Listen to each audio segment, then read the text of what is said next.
Hello everyone, welcome back.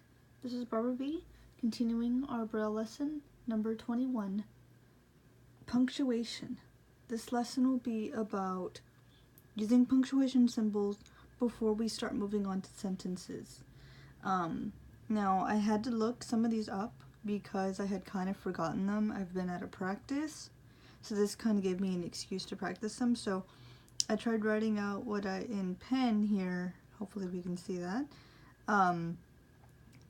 So, at the beginning of a sentence in print, you always start out with the capital letter, like the cat ran away, or etc. So for example, let's say the, so you would use the capital letter T. Now, in Braille, in order to use a symbol that represents that concept, you would simply use a .6 right before a letter that you're going to use to begin the sentence. And in a few moments, I will provide examples for each. So capital letter sign is .6 only. Your numbers. Now I'm just going to go through this whole list here that I have written out, and then I will go in another video to give examples of each one. Now, for your number sign, it's not a hashtag. It's supposed to represent, the number. Is represented by the dots 3, 4, 5, and 6. So this, in a way, I guess you could look at it as a backwards L, or whatever would make it easier to remember. This symbol is supposed to signify that this, when you actually feel it, is supposed to signify a number in Braille, no longer a letter. So what that means is, you would need to look back at the Braille alphabet and look at like A is 1, B is 2, C is 3, D is 4, E is 5, F is 6, G is 7, H is 8, I is 9, and J would be 0. So how this number sign would work would be, let's say you wanted to write the number 1. So you would write this symbol, which is again 3, 4, 5, and 6, and then a .1, which would be the equivalent of A. So number sign, 1, 3, or A, B, or C, using those same dots, represent, using this symbol in front of what we would normally see as letter, like A is 1, B is 2, C is 3, etc., we understand that it would represent a number and not the letter anymore. The apostrophe, like when you're doing an ownership for something, or when you're doing a conjunction, like the word your, like you're very welcome. Y-O-U apostrophe R-E. So in Braille, you would write the word Y-O-U, I'm just, putting out a little example here. Picture that in your head, please. Y-O-U dot 3 apostrophe, representing an apostrophe, R-E. And again, I will provide examples in the next video.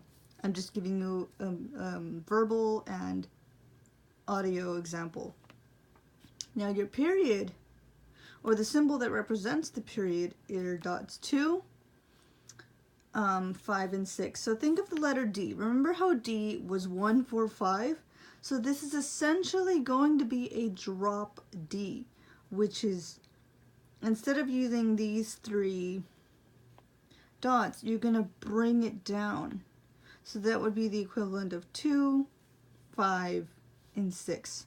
So that would essentially is a period, that would go on the end of a sentence, like the cat ran away. So you would use, for the capital letter, you would use the .6, the cat ran away, write the whole sentence down, ran away, and after the word away, you would write a period, like you would in print. So in this case, the dots that would represent a period is a drop D, which is the equivalent of 2, 5, and 6. A comma is sort of, when you're separating an idea. Like the sentence I remember hearing, "Let's eat, Grandma." Now, if you were to write the whole sentence as in let's eat grandma without the comma, there would be no indication of a space, of a slight pause within the sentence. So it would be implying that you would want to literally eat your grandmother. However, if you were to use the comma, let's eat, comma, grandma, you were implying that you're suggesting that, hey, let's go eat, grandma. Like, let's go eat some food. So picture in your head the word let's eat, and the symbol that would represent a comma in Braille is a dot 2. So let's eat, grandma. So, no, you know. All right. Now here is we're going to look over semicolon, exclamation point, opening and closing quotations, a bracket, and a hyphen. So a semicolon, you know when you have like the two sentences that come together and you use that semicolon to separate that two ideas so that it doesn't kind of become a run-on? Look, I'm not that good at explaining grammar crap, even though ironically I'm an English major, but I just don't like that aspect of English. But I'm going to do my best to explain this. So the semicolon, like you would use in a printed sentence where it's like the dot and then that comma thing together, the Braille equivalent would be the dots 2 and 3. So, I don't know, I'm just going to say an example. The boy walked to the store and he went to, no, that would include a comma.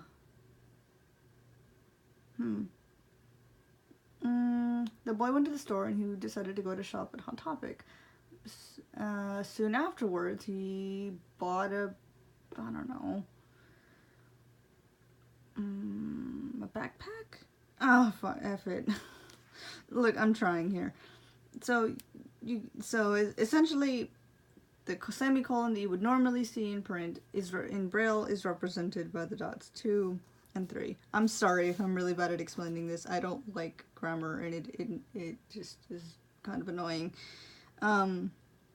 Exclamation point, you know, when you're kind of like yelling at somebody like, hey, put that away, or put that book down. So, in this case, you know, the exclamation point would usually go at the end of a sentence, etc., to express kind of emotion or whatever. Granted, I'm sorry if my explanation is crap. Apologize again. But the exclamation would be represented in Braille as a dropped F. So remember, F is represented as the dots 1, 2, and 4. So you would literally bring it down, and it would be represented by the dots 2, 3, and 5. The open quotes and close quotes are essentially the dropped H and a dropped J. So like, let's say you're quoting somebody from a journal, and you know, in print you see those two little lines that kind of like curve to open the quotation. So what would represent that idea of the open quote would be the dropped H. So we know H is 1, 2, 5. So you literally bring that down one space down, and it would be 2, 3, 6. And then the close quotation would be a dropped J, which would be 2. So J is 2, 4, 5. You drop that. That would be a 3, 5, and 6. A bracket. I don't really use brackets unless I'm like looking at math. Oof, I hate math. Anyway, I'm sorry to all the math lovers out there. But a bracket, when you're using like the little, like, you know, those open little curve thingies. Oh, I'm trying to do that with my hands, but I can't. I don't know how to explain those things. Yeah, those things. It's a dropped G, which is, G is, you know, 1, 2, 4, 5. But when you drop it down, it's 2, 3, 5, 6. And the hyphen, when you're using the words like to separate a word, kind of like the word sister-in-law. So you write the word sister, hyphen in, hyphen law. So that little dash, not slash, but the little dash is represented by the dots 3 and 6. Sorry if my explanation was kind of crappy. I'm doing my best, you guys. Grammar is not really my forte. It's not a fun time for me. But anyway, thank you so much for watching. Please like and comment my crappy teaching or dislike. And we'll make another video soon to provide lessons and explanations of each. Okay, bye.